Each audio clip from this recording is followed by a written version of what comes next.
Hello, everyone. It's the Historical Gamer once again, and today we are taking a look at a brand new DLC out for Hearts of Iron 4. And if you take a look at the background here, you can probably guess what that DLC is. It is called Waking the Tiger, and it adds an emphasis to playing as China. So before, China didn't really have a national focus or anything along those lines. My understanding is this expansion adds that. It also adds some enhancements to some of the Axis power routes. So Germany has some sort of alternate history routes they can follow. I believe there's also sort of an overhaul for some things for Japan, and just a whole bunch of other enhancements with the game that come along with this DLC. But the reason I'm excited about it is it really gives a focus to the Pacific Theater, specifically the Sino-Pacific Theater, the Sino-Japanese Pacific Theater. It's a conflict that often goes overlooked in the West. It is a conflict much like the Russian front in World War II in the European theater. It is sort of this epic struggle between two nations, Japan getting kind of bogged down in a bloody war of attrition that it's ill prepared to fight. And unlike the Russian theater, where the Russians eventually turn the tide and overwhelm the Germans in the European theater, the Chinese theater, the Japanese hang on, but the conflict buries so many Japanese soldiers, it ties up so many Japanese resources that it does play a substantial role in Japan's defeat. And beyond that, it also cripples Nationalist China. This is one of those victories, and yet it was a Pyrrhic victory for the nationalist forces in China, as it assured that some of the strategic decisions that they had to make during World War II in their theaters ended up leading to the eventual victory of the communist rebels, which also fought against the Japanese in the north. But at the start of the war, were very much marginalized, very much not a serious threat to Chiang Kai-shek's China. By the end of the war, the nationalist regime was so weakened, China's industrial base and the credibility of the nationalist regime had become so impotent in relation to sort of its credibility. Again, they made several decisions throughout the conflict that might have been sound, short-term strategic decisions in a war against Japan, but were decisions that would come back to haunt nationalist China after the war. And often they were making these decisions at the behest of the urging of the Western allies, the United States and Great Britain, requests that, again, on the surface may seem to make sense against fighting against a Japanese enemy, but in the long-term interests of Chiang Kai-shek's China were not in their interests, and yet they felt pressured into some of these decisions that caused them to lose the war. It is a topic well worth some additional historical lectures. This is a live stream and sort of my initial impressions of the DLC, so I won't go on too long without actually getting into the game. But it is something that I think is worth touching upon perhaps in future episodes, given that, again, it's a story that's not often told in the West. I've recently read a book called The Forgotten Ally, which is about the Chinese struggle, which, again, cost almost 10 million Chinese lives, and, again, very similarly represents sort of a Chinese commitment to total war against the Japanese Empire. With that being said, that's enough of me rambling. Let's go ahead and jump in here. We're going to go ahead and play a single-player game. We're going to go ahead and play a new game. And we're going to start with the January 1st, 1936 date. I kind of had hoped the game would have like a 1933 start date. I think for a theater looking at Asia, given the conflict started so much sooner in Asia, it would have made more sense to opt in for a earlier starting date, but we still get the standard two starting dates: the verge of the European War, 1939, or the verge of sort of the militarization of Germany role. That's kind of disappointing, frankly. Again, if you're going to claim to have a Japanese focus, I would have hoped, or Japanese and Chinese focused, I would have hoped for an earlier starting date, but it is what it is. It's going to hamstring some of our efforts as well. So the great powers are still the same powers. We can go ahead and play as China now. We could play them as before, but they didn't really have a nationalist focus. You can see here China is given a united front. With the Japanese breathing down our neck, we must be willing to accept and help where we can get it, even if it's from the communists. So the Chinese communists and the Chinese nationalists temporarily agreed to suspend their civil war in order to fight against the growing Chinese or Japanese threat. I believe by this period they had already done that. Low inflation lowers at factory output. We also have the 9-power treaty. While still labor under the effects of the unequal treaties that formalize the open door policy towards China, the foreigners still have extraordinary rights, and we are not in full control of our economy. The army corruption is going to hurt us quite a bit. Division attack defense, both down by 50%, mobilization speed down by 30%. Our armed forces are rife with corruption and nepotism. If we want to turn them into a potent fighting force, we will have to engage in a lengthy and expensive program of army reform. This is really delving into the stereotypes of the Chinese Nationalist Army as being an ineffectual and corrupt regime.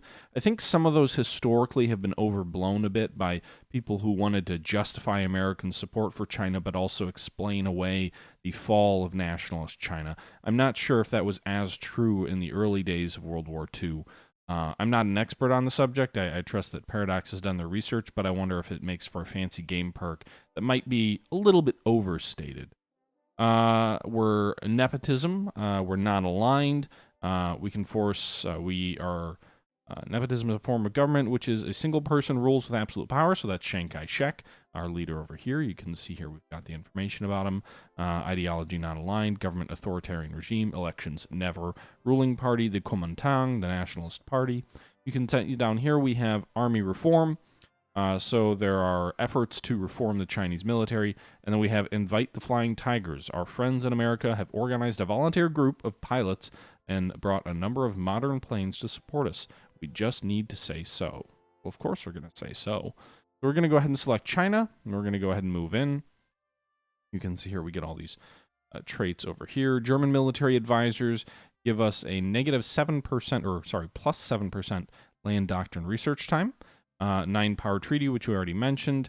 Army corruption, which we already mentioned. Inefficient bureaucracy, 35% reduction in recruitable population factor. Incompetent officers, negative 70% daily command power gain multiplier.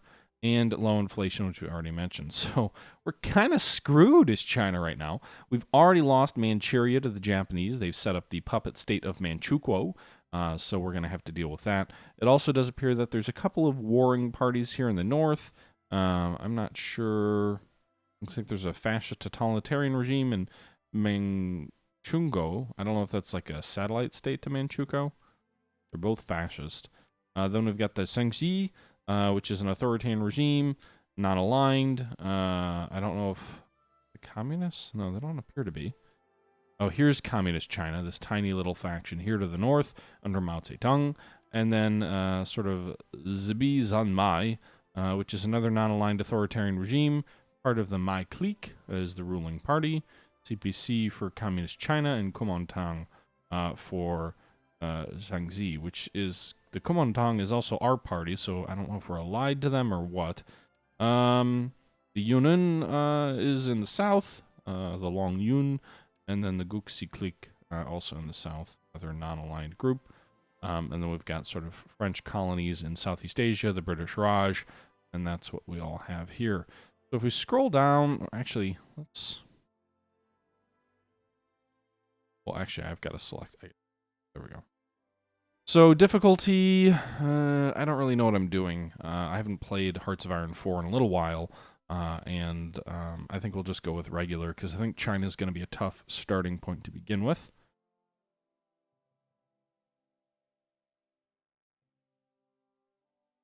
Okay, so we'll go ahead and hit start. Initializing game.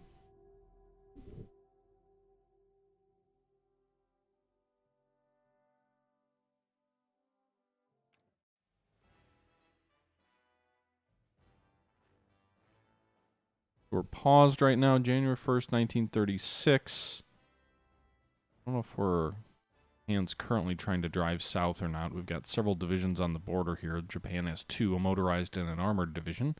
We've got 3 infantry divisions on the border with a 4th up here as well. Let's go to... Let's see here. So the Kuomintang has 100% authority here.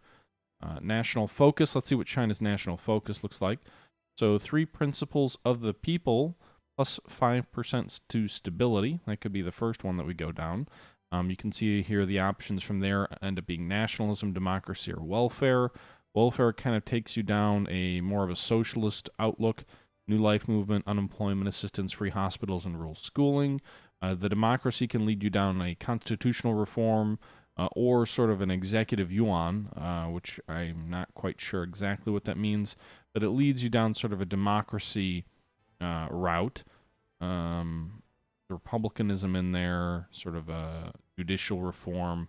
The nationalism front leads you down a united front or an anti-communist option, one or the other. You can pick a fight with Japan in both of these routes. You can also bypass the Japan piece and subjugate the warlords. That's another path you can follow.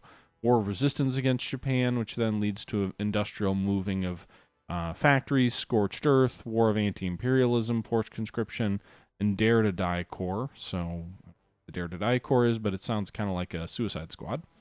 If we move over through here on the military side, there's a Military Affairs Commission, reform the Army, statistical development, military academy, 60 division plan, the Chinese Hindenburg Line. What does it even do? Like you set up kind of a Maginot Line type deal. That's following fortifying Shanghai.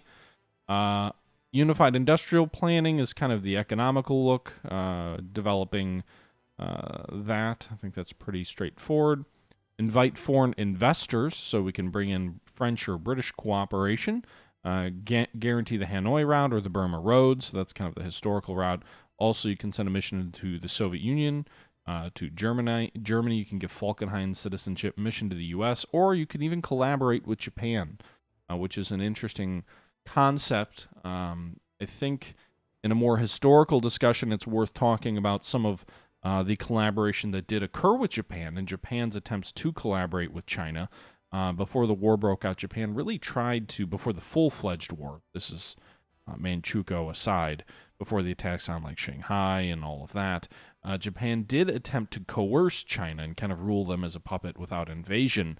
And some of China's more aggressive nationalistic policies and sort of resisting them and reaching out to other countries, saw the Japanese escalate the conflict more and more. As the Chinese were asserting their own independence, the Japanese viewed that as somewhat of a threat. A weak China was less scary to them than a strong China, and as China became stronger under Chiang Kai-shek in the years leading up to the war, Japan became more aggressive in its reactions with them. Okay, so let's go ahead and take a look at our decisions. Actually, we should really go with a national focus first. I don't know why I didn't click one there. The principles of the three people. I'm going to do that. It'll give me a base stability. So we'll go with the principles of the three people. For researching, we've got 2 research slots available for military weapons. You can see here we've got the Type 98, which I don't know if that's like the Japanese Type 98 or if it's a Chinese weapon. We could research the... already got the Type 98 rifle. We could research the Type 24, which is a slightly improved weapon. We could also research support weaponry, or we could go down sort of the support commands, the armor commands, land doctrine, naval. Actually, I'm going to go with land doctrine. And the reason I'm going to go with land doctrine is we have German military assistance. I'm not sure how long that's going to last. You know, if you think about it, the Germans' military mission was recalled as the Germans and the Japanese kind of formalized their alliance a little bit later on. And there's some claim that as the German military pulled out, it was kind of shortly, I believe it was shortly after the fighting around Shanghai, where the Chinese really surprised the Japanese with how effective they were fighting. And the Japanese kind of leaned on the Germans to pull their advisors out. So I think I'm going to go ahead and use this while I can. I think I'm going to go with I don't know if mobile warfare makes sense with the Chinese military. I think superior firepower makes more sense. So we'll go with that doctrine. Or actually maybe not. That of mass assault. Oh, there's a mass assault doctrine, which we've already started down. So mass assault, perfect weapon for weapons are overrated. A large number of good enough weapons is the path to victory. So I suppose that makes sense. Pocket defense, we'll go ahead and research that next. We're already sort of down that tree, and frankly, the Chinese manpower advantage is going to make that, I think, a worthwhile path. I'm not going to do anything with warships. You see here a lot of generic carriers and battleships and all of that. It does look like we have one cruiser class and destroyer class before things get all completely generic, but there's really no reason, in my opinion, to research Navy. If you could theoretically have 20 years before this, then yes, a Chinese Navy might make sense. It would be an effective deterrent against Japan. But the problem is Japan's Navy is already too strong. We're too weak. We're never going to come back from that. Air combat or air doctrines, I think, are valuable. We could research down that route. Air doctrine is also valuable. Engineering, I think, is important. Industry is important. But I think the first thing that I'm going to research here is support weapons, just to kind of help out all of our troops across the board. We're going to go ahead and research support weapons for our other research slot. If we go to free civilian factories here, you can see here we have 11 factories for consumer goods. We own 18, actually. 7 are assigned to other items. Let's see. Else here? Free military factories. How many of those? We get 3 military factories, of which we're building some aircraft. We're building some rifles. Building cruisers. I mean, I know we have dockyards, but it just seems kind of pointless to me. Dockyards do I even have?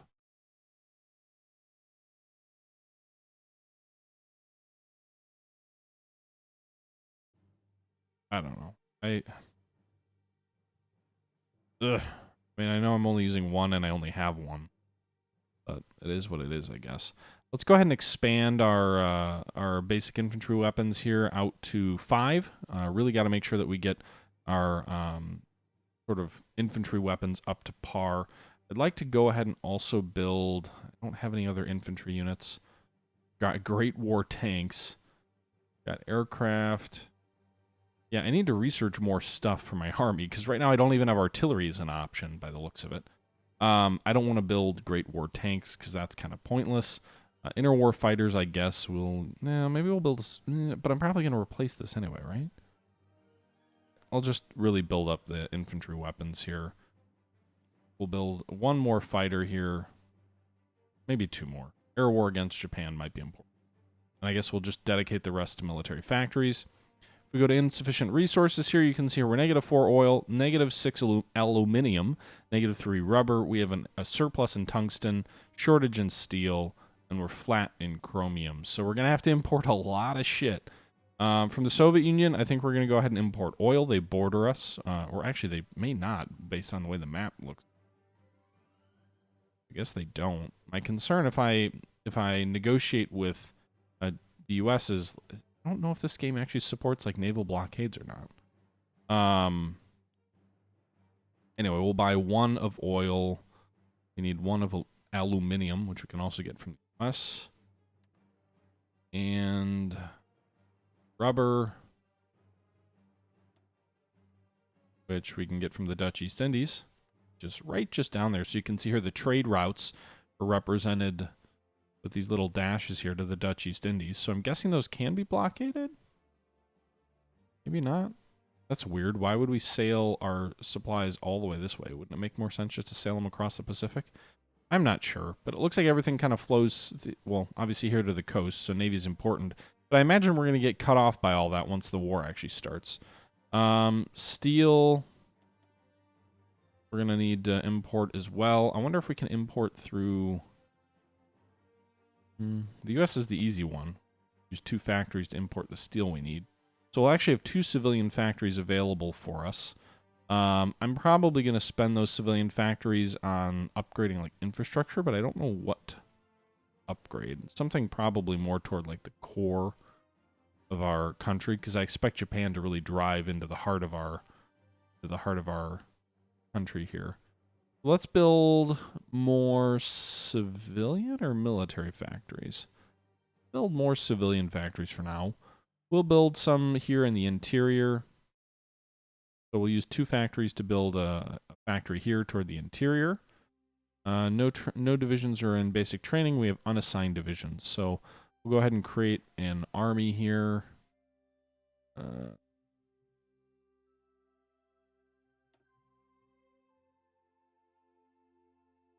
We need a commander.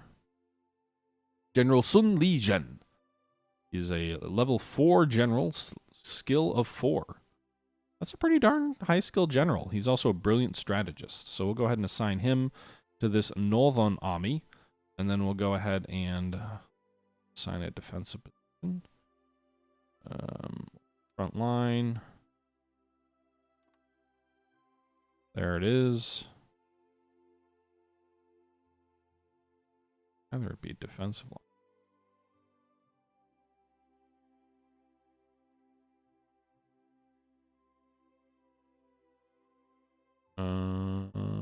We want a fallback line?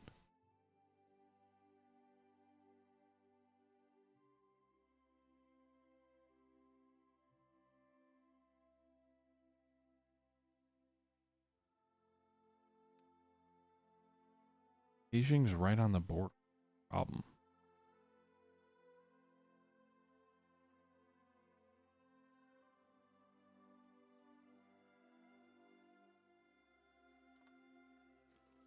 I don't know if a fallback line is a good thing or not.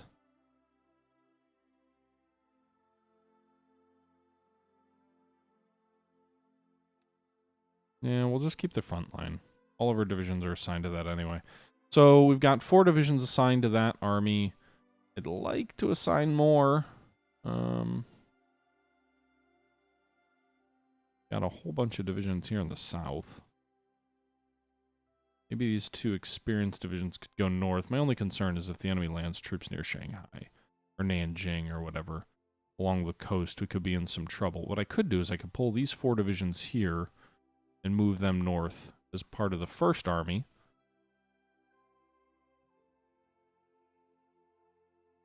And then assign these 4 divisions. However I do this.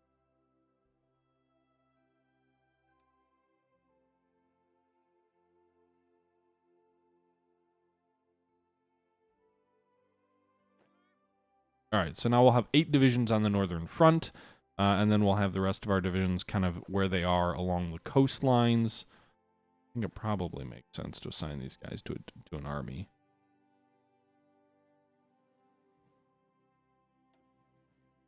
Go ahead and give them a commander, General Hu Zongji something. And then we'll go ahead and order them to do some exercises here before too long. Let's go ahead and unpause for a day or two, a couple of days until our trade gets sorted out. We'll just go ahead and do that for like 2 days or a day till the end of the first day. All right, so is our trade not sorted out yet? Still insufficient resources. I thought we were importing a bunch of steel. Naval round efficiency. Not good. Whoa.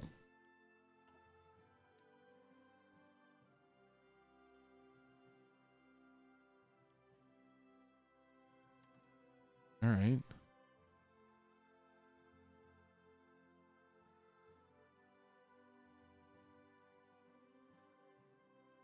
Production negative 16.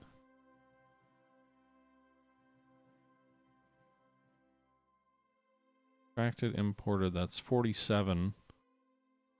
Export. Why are we exporting steel? Wait, I'm confused.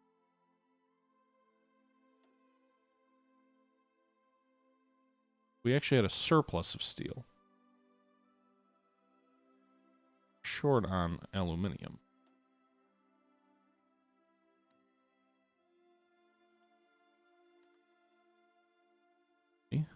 We may not have sufficient convoys to transport this. Go up here. We do have convoys. Should have sufficient convoys. Go ahead and unpause again and see what happens if we fast forward another day or two. So, okay, now we do need the deal that I just canceled the trade for.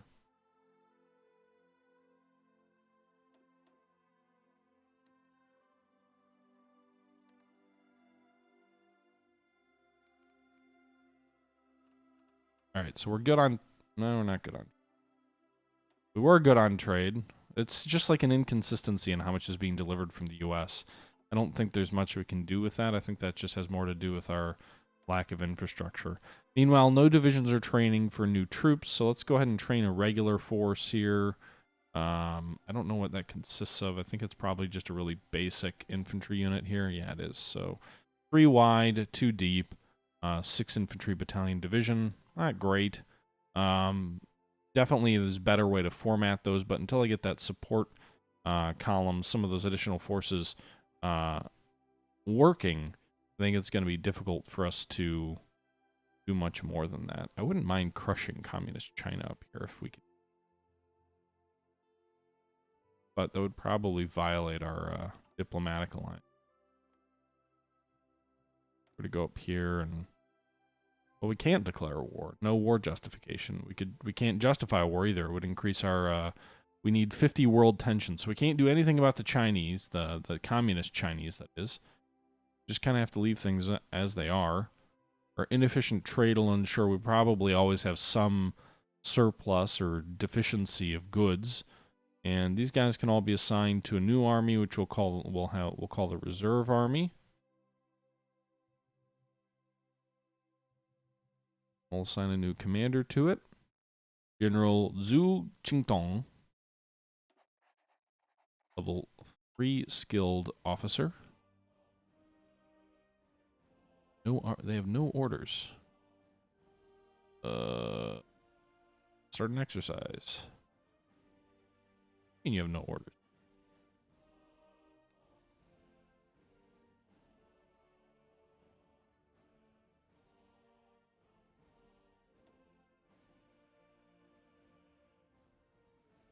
Alright. There you guys go. Big garrison.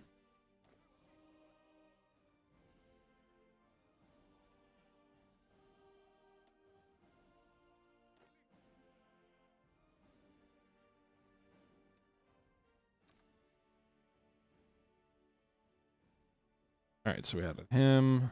Still have a bunch of unassigned divisions along the coast and stuff. I mean, I don't really know what the right route is to go with these. I can assign them all.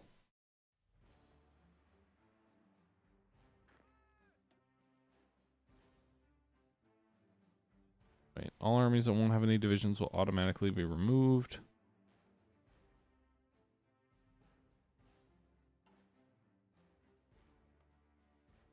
You guys have an army?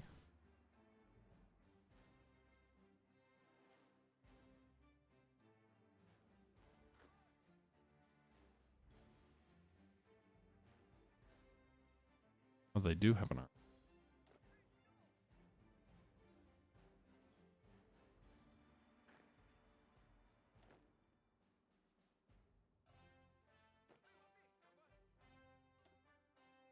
Oh no! There's one too many divisions in this army. We'll strip one of those divisions and send them north.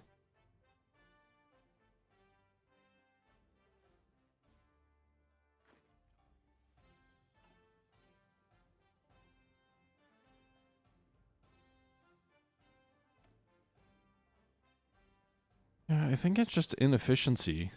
We also have 40 convoys and are using 40 convoys, so we don't have sufficient convoys. Need 15 more. So I suppose that would actually be the better thing to do here if we go to production. Rather than building a stupid cruiser that we're not gonna, that's just gonna get sunk. Go ahead and use that spot on convoys. So we'll just, that'll take a while though. So unassigned divisions, we still have some.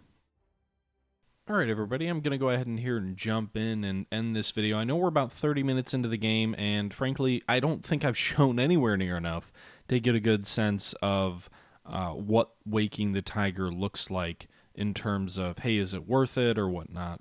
I'm enjoying myself quite a bit. I like the national focus tree for China. It has a lot of different options. So many that I'm kind of trying to sort of slowly wade my way through them. But this was all taken from a live stream from a couple of days ago, so actually from just last night. So, you know, it's still very much my first impressions, my first experience with the game. It's going to take a little bit of time to get China into the conflicts and kind of really fully feel this thing out. But in this video, we got our army set up, we got some of our fronts set up, we got through our initial assignments for research, national focus, we kind of talked about Waking the Tiger at a High Level and about China in World War II.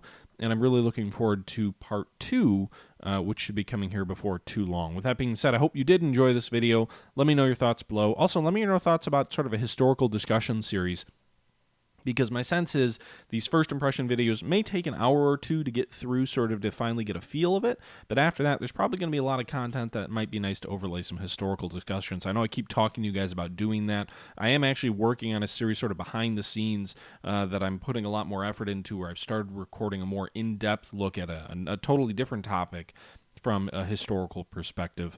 But I like to kind of weave back in what I used to do more of on my channel as well. I think you got a little bit of that for the first 5 minutes, where I just kind of lectured to you guys for a minute, or for a few minutes, about China and World War II. But I'd like to weave that into more of the gameplay as well. So let me know your thoughts as always, and I really do mean that I will intend to do that. Probably not for a few more episodes. I still feel things out, but maybe beyond that. With that being said, guys, I hope you enjoyed the video, and until next time, this is the Historical Gamer saying thank you for watching, and I'm out.